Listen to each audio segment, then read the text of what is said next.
Hello बच्चों, welcome to my YouTube channel. I hope आप लोग मस्त होंगे, ज़बरदस्त होंगे, जिंदाबाद होंगे। आज हमारा जो टॉपिक है उसके बारे में हम लोग को पढ़ना है और उस टॉपिक का नाम है इक्वेशंस ऑफ मोशन। क्या होता है इक्वेशंस ऑफ मोशंस, ये समझेंगे।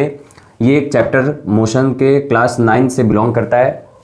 इसमें इक्वेशन ऑफ मोशन आपके दिए गए हैं, तो वो 3 इक्वेशंस जनरली दिए जाते हैं जो कि एक साइंटिस्ट के थ्रू दिया गया था जिनका नाम था आइजैक न्यूटन। आइजैक न्यूटन साहब ने आपके इक्वेशंस ऑफ मोशन को आपके फिजिक्स के मोशन चैप्टर में दिया है, जो कि किसके लिए वैलिड होता है इसके बारे में आपको बहुत जानना जरूरी है।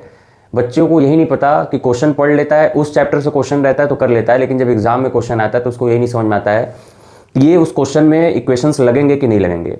तो इक्वेशन ऑफ मोशंस 2 क्राइटेरिया पे डिपेंडेंट होता है। पहला क्या कि इक्वेशन ऑफ मोशन कहता है कि जो पाथ होगा वो कैसा होना चाहिए, स्ट्रेट पाथ होना चाहिए। कि मतलब जो ऑब्जेक्ट है वो किस पाथ पे चले, स्ट्रेट पाथ पे चले, है ना। दूसरा जो इसका क्राइटेरिया जिसके ऊपर इक्वेशन ऑफ मोशन डिपेंडेंट होता है वो है यूनिफॉर्म एक्सेलरेशन। क्या? Uniform acceleration. मतलब पूरे थ्रू आउट मोशन में जो एक्सेलरेशन रहेगा ऑब्जेक्ट का, हर पॉइंट पे क्या रहेगा, सेम रहेगा। ऐसा नहीं होगा कि एक्सेलरेशन अचानक से बढ़ जाए, एक्सेलरेशन अचानक से घट जाए। आपको ये जब क्वेश्चन पढ़ोगे तो उस क्वेश्चन में लिखा हुआ मिलेगा भी कि यूनिफॉर्म एक्सेलरेशन से ऑब्जेक्ट मूव कर रहा है। तो हमको यहां पता चल गया इक्वेशन ऑफ मोशन किसने दिया था, तो ये it was given by the sir Isaac Newton. Newton साहब ने ये दिया था फिजिक्स में। और ये किन 2 चीज़ों पे डिपेंड करता है। पहला ये कि मोशन का पाथ कैसा होना चाहिए, स्ट्रेट होना चाहिए, और जो एक्सेलरेशन है वो कैसा होना चाहिए, यूनिफॉर्म एक्सेलरेशन होना चाहिए। पहला जो इक्वेशन ऑफ मोशन होता है वो होता है v = u + at। Second equation जो होता है वो होता है v² - u² = 2as। Third equation of motion जो होता है वो होता है बच्चों s = ut + ½ at²। तो हमको यहाँ पे दिख रहा है तीनों इक्वेशन ऑफ मोशन में जो a है, तो मतलब ये तीनों इक्वेशन ऑफ मोशन किसके लिए है, एक्सेलरेटेड मोशन। किस मोशन के लिए? एक्सेलरेटेड मोशन के लिए वैलिड होते हैं। मतलब जिसमें एक्सेलरेशन आए और एक्सेलरेशन कैसा हो, यूनिफॉर्म हो। तो इनको बच्चों को याद कराने के लिए हम बोल देते हैं कि ब्रह्मा विष्णु महेश याद कर लीजिए, क्योंकि आपके 9, 10th, 11th, 12th पूरे फिजिक्स में बार बार आपको मिलते रहेंगे और इनसे ढेर सारे न्यूमेरिकल भी सॉल्व होते हैं। तो इनको क्या, ब्रह्मा विष्णु और महेश से आप लोग याद रखिएगा। तो इसमें डिनोशन देख लेते हैं कि डिनोशन क्या क्या है। तो जो इसमें बच्चों आपका स्मॉल v होता है वो होता है फाइनल वेलोसिटी। क्या होता है? Final velocity. u जो स्मॉल u होता है वो क्या होता है आपका, इनिशियल वेलोसिटी। क्या होता है? Initial velocity. उसके बाद जो आपका a है, स्मॉल है, ये क्या है, एक्सेलरेशन। क्या है? एक्सेलरेशन। उसके बाद जो t है आपका क्या है, टाइम। टाइम कितना लग गया। उसके बाद आपका बचा क्या, स्मॉल s क्या, यहाँ पे क्या है, डिस्प्लेसमेंट।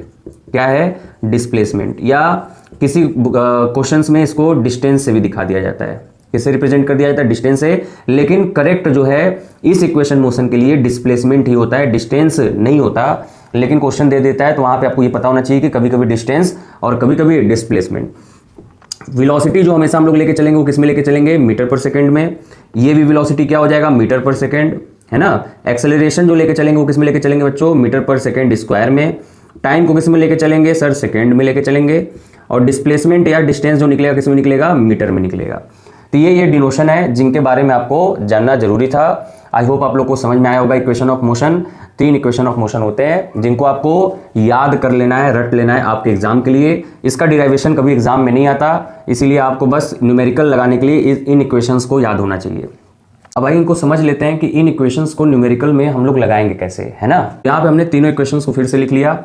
अगर मान लीजिए आपके क्वेश्चन में v की वैल्यू दे दे, है ना, u की वैल्यू दे दे और t की वैल्यू दे दे और एक्सेलरेशन पूछे, तो यहाँ पे देखिए v गिवन है, यस सर, u गिवन है, यस सर, t गिवन है, यस सर। तो एक इक्वेशन में एक ही अननोन है, तो मतलब इस क्वेश्चन के लिए हमें इस इक्वेशन को सॉल्व करने के लिए हमको ये इक्वेशन लगाना पड़ेगा। दूसरा टाइप का क्वेश्चन क्या बनेगा बच्चों कि अगर आपको फाइनल वेलोसिटी दे दे, इनिशियल वेलोसिटी दे दे, s दे दे और आपको फाइंड करना हो क्या, a एक्सेलरेशन फाइंड करना हो, तो देखिए यहाँ पे v दिया हुआ है, u दिया हुआ है, डिस्प्लेसमेंट डिस्टेंस दिया हुआ है, क्या नहीं दिया हुआ है, सिर्फ ये नहीं दिया हुआ है, तो आप इस इक्वेशन से इजीली फाइंड कर लेंगे। लेकिन अगर इक्वेशन में u दिया हो, s दिया हो और टाइम दिया हो और आपको क्या पूछ रहा हो, एक्सेलरेशन पूछ रहा हो, तो यहाँ पे टाइम से रिलेशन से यहाँ s गिवन है, u गिवन है और t गिवन है, लेकिन क्या नहीं गिवन है, एक्सेलरेशन नहीं गिवन है। तो एक्सेलरेशन निकालने के लिए हम लोग ये इक्वेशन लगाते हैं। कभी कभी एक साथ दो इक्वेशन भी लगाना पड़ जाता है वैल्यू को फाइंड आउट करने के लिए। जब हम लोग न्यूमेरिकल लगाएंगे तो इसको डीप में समझेंगे। अगर आपको आज का वीडियो पसंद आया हो तो प्लीज़ वीडियो को लाइक कीजिए, चैनल को सब्सक्राइब कीजिए। जय हिंद, जय भारत।